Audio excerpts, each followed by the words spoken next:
What can kill you in seconds that most people don't realize? I was driving home from work in late November last year after a brutal 10-hour warehouse shift. My job is the kind where you're lifting heavy stuff all day and constantly moving. Most days I'm easily walking 10 plus miles without really noticing until the end.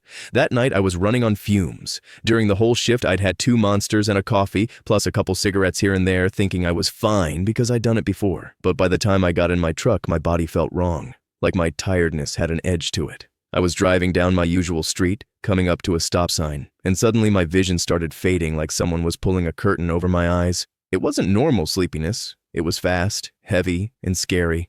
I knew if I didn't act immediately, I was going to lose control. I somehow managed to pull over and park in an old lady's front yard before everything went completely black. The next thing I remember is being wheeled through a hospital hallway, lights passing over me, and then my mother in the room. Paramedics said my heart stopped beating for 2 minutes. The doctors told me it was stress, caffeine, and lack of sleep. I was only 34. It scared the life out of me. Next story. When I was a teenager, my mom decided the basement needed to be dealt with, and by that she meant the years of cat pee that had soaked into everything down there. It wasn't one accident. It was a long-term problem that had been ignored until it turned into this permanent, sharp smell that hit you the second you opened the door. I remember feeling gross before I even started, like the air itself was dirty. She handed me cleaning supplies and told me to scrub it. At some point, she had me use bleach, like it was the obvious solution, like that would just erase the smell and fix everything. I didn't know what I know now, so I did what she said. The bleach smell was intense immediately, and mixed with the ammonia stink from the cat urine, it became something else. Thicker, harsher, almost like it was scraping the inside of my throat. I kept working because I was a kid and I was trying to be tough about it. Then I started wheezing. It wasn't a small cough. It was my chest tightening in a way that made me suddenly aware of every breath.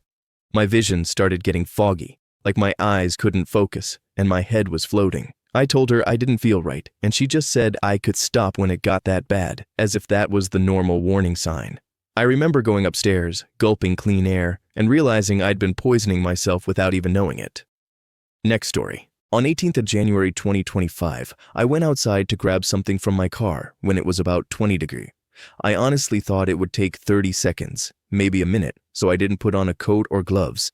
It felt like one of those quick errands you do without thinking.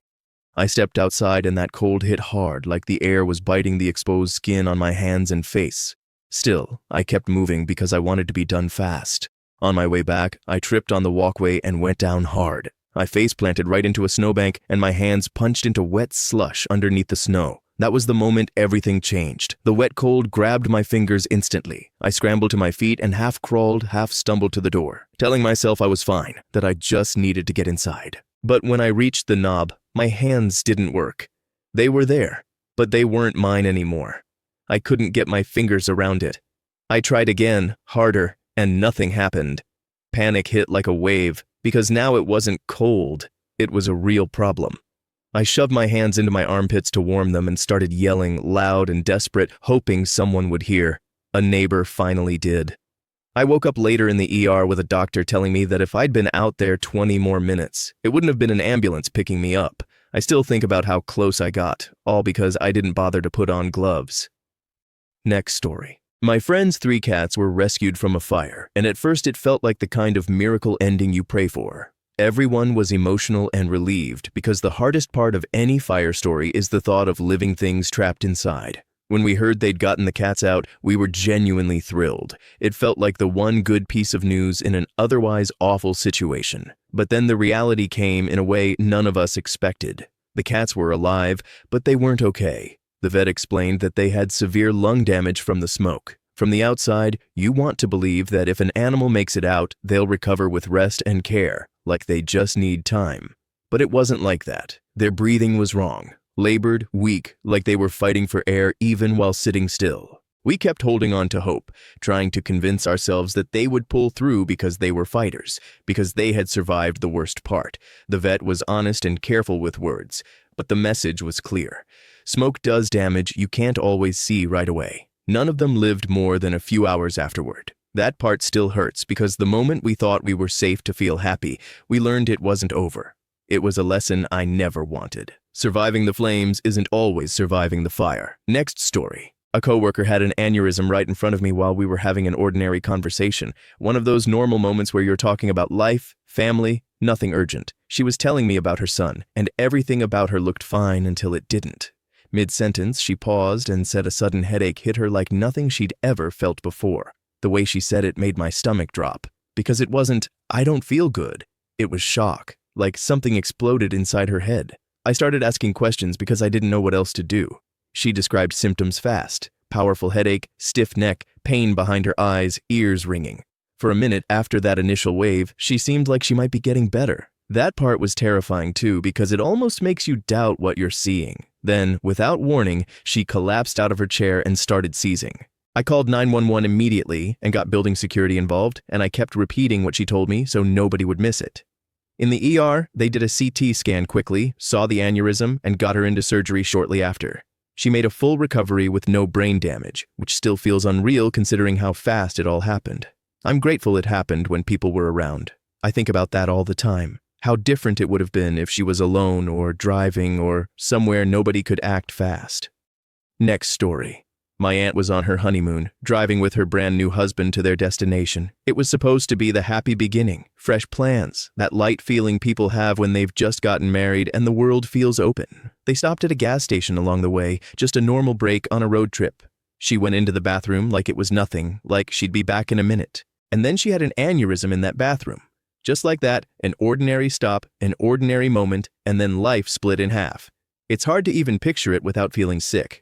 The worst part is imagining her husband waiting in the car or standing near the counter, thinking she was just taking longer than usual. Maybe laughing it off at first. Then the minutes stretch, and confusion turns into worry, and worry becomes panic. That's the part that stays with me. How fast everything is fine can become something is wrong. He had just married her. He was supposed to be starting a life with her, not trying to understand how to exist without her. I don't tell this story for drama, just because it's real, and because people don't think about how sudden these things can be. One moment you're on a honeymoon road trip, the next moment you're standing in the harsh fluorescent light of a gas station, and nothing makes sense anymore. Next story. I survived the Thomas Fire in Southern California around 2017-2018, and even though it wasn't my house burning, the experience still sits in my body like a memory you can't shake. People think of fire as something you see: flames, smoke, orange skies. But what I remember most is the way the air felt.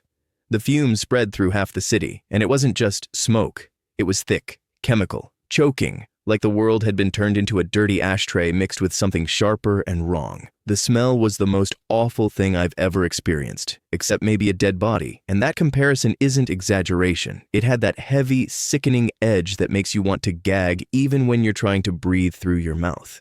It lingered everywhere. You'd think being indoors would protect you, but it didn't feel like safety. It felt like the smell was in your clothes, your hair, the walls, like you couldn't escape it. What messed with me the most was the sense of distance and helplessness.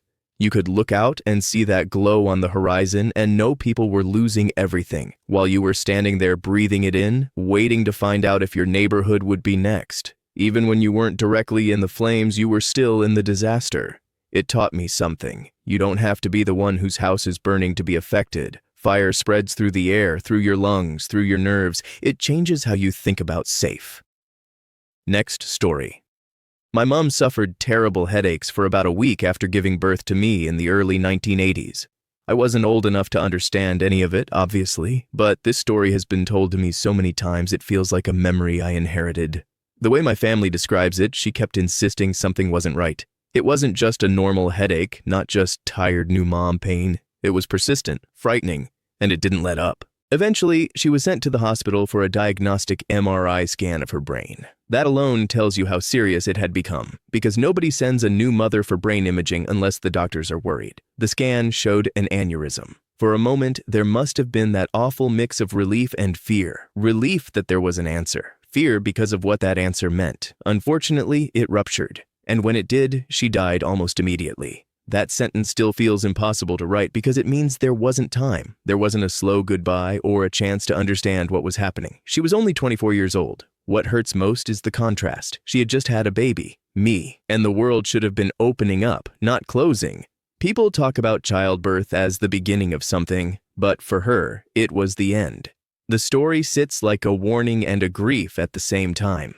Every time I hear someone say, "It's probably nothing," I think of her and those headaches. Next story, I fell asleep at the wheel once, and it's one of the scariest things that's ever happened to me because of how small the moment was. It wasn't dramatic. It wasn't like I felt myself drifting for minutes and could fight it off. I just nodded off for a second, maybe two at most. That's all it took. I remember the instant of realization when I woke up. It was like snapping back into reality with a jolt of adrenaline. My car was drifting into the wrong lane, and there was an oncoming truck coming straight toward me. That image is burned into my mind. The size of it, the speed, and the simple fact that if I'd stayed asleep one more second, I wouldn't have had time to correct. I yanked the wheel back, my heart hammering so hard it felt like it was punching my ribs. After I stabilized, I had that weird aftermath feeling, shaky, nauseous, suddenly wide awake and terrified. I kept replaying it over and over in my head.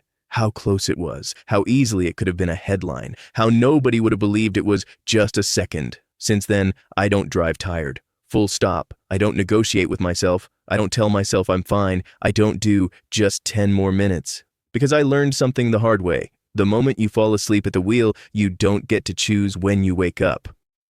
Next story, I know someone who died doing something so ordinary that it still makes me angry at the randomness of it. She took the trash out. That's it. Not a risky adventure, not some extreme situation, just a normal task people do without thinking.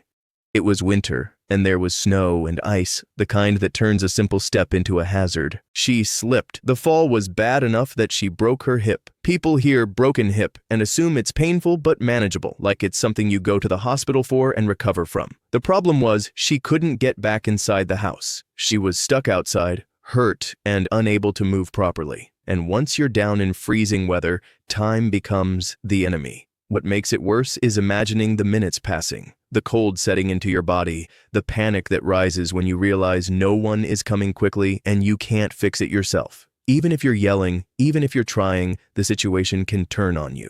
It's horrifying because it's so preventable in theory, and yet in reality it happens. One slip becomes an injury, the injury becomes being stranded, and being stranded becomes deadly. I think about her whenever I see people dismiss winter hazards like it's nothing. A simple errand can become a chain reaction. The tragedy isn't just that she fell, it's that she fell alone. And that was enough. Next story, I'm a swift water rescue technician and a lifeboat coxswain in the United Kingdom, and I've had to deal with something the public massively underestimates. Cold water doesn't care how strong you are. People see a river or a lake and think, I can swim, like that skill is a shield. But cold water can shut you down fast, and I've watched confident, capable people realize too late that their bodies aren't cooperating. People jump off bridges in summer or winter, sometimes for fun, sometimes as a dare, and they simply die. It sounds unbelievable until you've seen it. The first thing that hits is the cold shock, the involuntary gasp, the sudden inability to control your breathing. If you inhale at the wrong moment, you aspirate water, and now you're fighting air and water at the same time. Your hands and feet stop doing what you want them to do. Coordination goes. Strength becomes irrelevant. Some people have massive cardiac events right on impact, and it's over even quicker. Others stay conscious long enough to panic, which makes everything worse. They thrash and burn energy, but the cold keeps stealing function. I've been on calls where we tried to rescue people and calls where we recovered them, and the difference between those outcomes is often just seconds and luck. Cold water can turn a quick dip into a fatal emergency, even when the person truly believed they were in control. Next story, our garage door was broken, and my husband's first instinct was to fix it himself. It wasn't arrogance exactly, more like that normal confidence people get when they've repaired smaller things before. A garage door seems simple. It goes up, it goes down, there are tracks, maybe a motor, maybe a button. How hard could it be? But something in me felt uneasy. So before he started taking things apart, we did the fastest internet research imaginable. It was maybe 5 seconds of reading, just enough to see repeated warnings and photos that made our stomachs drop. We learned about the tension in the springs and how that tension doesn't look dangerous until it releases. We realized the garage door isn't just a heavy panel. It's a heavy panel being controlled by a system designed to store force. That changed the whole mood instantly. It wasn't handy weekend project anymore. It was, this can permanently injure you if you guess wrong. The idea of a tool slipping, a part snapping, or a spring releasing in the wrong direction suddenly felt very real. So we stopped. We didn't try a little first. We didn't test our luck. We hired a professional. And the more we watched the repair happen, the more relieved we were that we didn't touch it. It was one of those moments where a small amount of information probably saved us from a huge mistake. I'm grateful we paused long enough to look it up. Next story, I still remember my first time working a fire where there was a dead body. And what I hate most is how normal my mind tried to make it at first. When you've worked a lot of fires, you build expectations. Kitchen fires, electrical issues, smoke damage, the usual chaos. You don't automatically assume you're about to find a person. At that scene, the smell hit me early. It wasn't just smoke. It had this thick, stomach-turning weight to it. But my brain reached for the nearest familiar explanation. I remember thinking, almost automatically, what were they cooking? Like it was burnt food, like the answer would be something ordinary. I feel horrible about that thought now because it was my mind trying to protect itself from the truth. Then we found her, and the whole world shifted in an instant. The smell wasn't dinner, it was death. That's the part people don't understand if they haven't experienced it. The smell becomes a memory you can't delete. You can wash your gear, shower, change clothes, and still feel like it's in your nose, in your throat, in your head. You work 100 fires and you just don't expect it until you do. After that, you realize that every call has the potential to be something you're not prepared for emotionally. The worst part isn't only seeing it, it's knowing you'll remember it forever. Next story, I once poured bleach on a fresh puddle of cat pee in my basement, and I realized a few seconds too late that it probably wasn't a good idea. It seemed logical in the moment. Bleach cleans, bleach disinfects, bleach kills odors. That's what people say, right? I didn't stop to think about what cat urine actually is or what happens when strong chemicals meet it. The basement already smelled bad. The kind of smell that feels like it sticks to the walls. I poured the bleach, and at first it was just the sharp bleach scent rising. Then it changed. The air got harsher, like it had teeth. I took one breath, and my throat immediately felt tight and irritated. Then I started coughing. Deep, uncontrollable coughing that made my eyes water. I backed up, but I'd already inhaled enough that my chest felt wrong, like breathing was suddenly work. I could feel the irritation climbing up into my nose and sinuses, and it hit me with a wave of panic because it wasn't just strong smell. It was a physical reaction, fast. I had to leave the room and get upstairs into clean air. Even then, I kept coughing for a while, and my throat felt raw.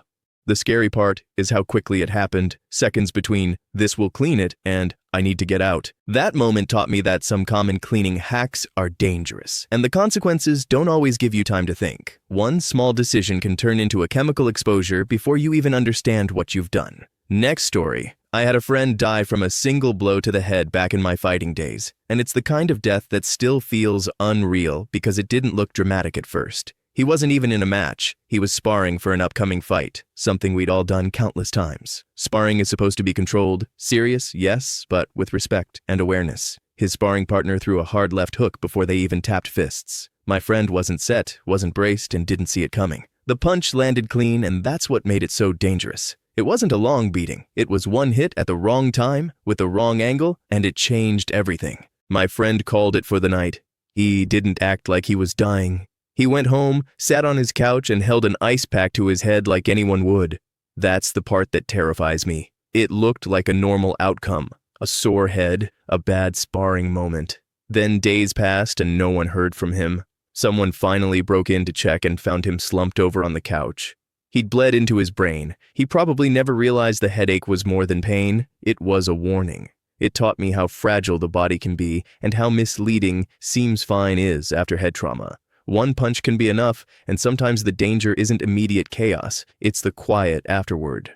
Next story. My uncle worked at the top of the World Trade Center before 9/11. He was the kind of person with a strict routine. Every weekday he'd be in the office at 8 a.m. That morning he made it to his desk like always, then realized he'd left his wallet at home. It was such a small mistake, the kind that normally just annoys you. He decided to go back down, take the elevator, get on the subway, and head home to grab it. While he was on the train, everything changed. The subway came to a screeching halt, and then people started hearing the news. His tower had been hit by the first plane. He survived because of a forgotten wallet. That thought alone is heavy enough to bend your mind. How an everyday inconvenience becomes the difference between life and death. He lived through that, and for a while it seemed like he'd been given a second life. But a couple months later, after he'd been dealing with the wreckage of it all, restructuring the company after losing most of his employees and partners, he came home midday and told his wife, "I'm going to take a nap." I've got a headache. It sounded ordinary, like stress, like exhaustion, like he finally needed rest. He went to bed and never woke up. An aneurysm. That's what haunts me. He escaped something huge and public, and then something invisible took him quietly at home. Survival doesn't always come with guarantees. Next story. When I was in 5th grade, we were outside at recess doing normal kid stuff, running around, shouting, not thinking about anything except whatever game was happening. I remember there being work happening near the playground, something to do with the sewer drain. The big lid was off and there were adults nearby, tools out like it was just maintenance. At one point, I noticed an older guy near the open drain. The next moments are burned into my memory in a way that doesn't feel like childhood anymore. He half climbed, half got dragged out. His face was blue, not pale, not sick, but blue in a way that made my stomach twist because even as a kid you understand that color doesn't belong on a living person. He collapsed on the ground right there. People shouted, adults moved fast, but it didn't turn into a rescue scene like in movies where someone coughs and sits up. He laid down and died in front of us. It was the first time I ever saw someone die in person, and I didn't have the emotional tools to process it. We just stood there in a stunned, silent cluster, like our brains couldn't file it under anything familiar. After that, they didn't let us play on that playground for the rest of the year. But the real closure never happened. 1 minute recess was normal. The next minute, death was part of the world. Even now, I can still see his face in that unnatural blue, and I remember how quickly an ordinary day became something I'd carry forever. Next story. My aunt walked into the hospital thinking she had the flu. That detail alone is what makes it so haunting, because flu feels manageable, like something you suffer through and recover from, maybe with an IV and some rest. She felt sick enough to go in, but not like she was about to die. She probably expected to be told to hydrate, take medication, and go home. Instead, her condition turned catastrophic. Within 2 days, she was dead. 2 days is such a short span that your brain can't adjust fast enough. One moment she's a person with plans and a normal life, and then suddenly everyone is scrambling, asking questions, trying to understand what's happening. What we learned afterward was that not all cancers show symptoms in a way people recognize. She had 3 masses, and her lungs started filling with fluid. That's the part that still shocks people when they hear it, how something that severe could be hiding in the background while she was living her day-to-day life. The emotional whiplash was brutal for the family. There wasn't time for slow realization or preparation. There wasn't a gradual decline where you can start to accept it. It was an abrupt collision with reality. I think about her whenever someone says, it's probably just the flu, because sometimes that's true, but sometimes it isn't.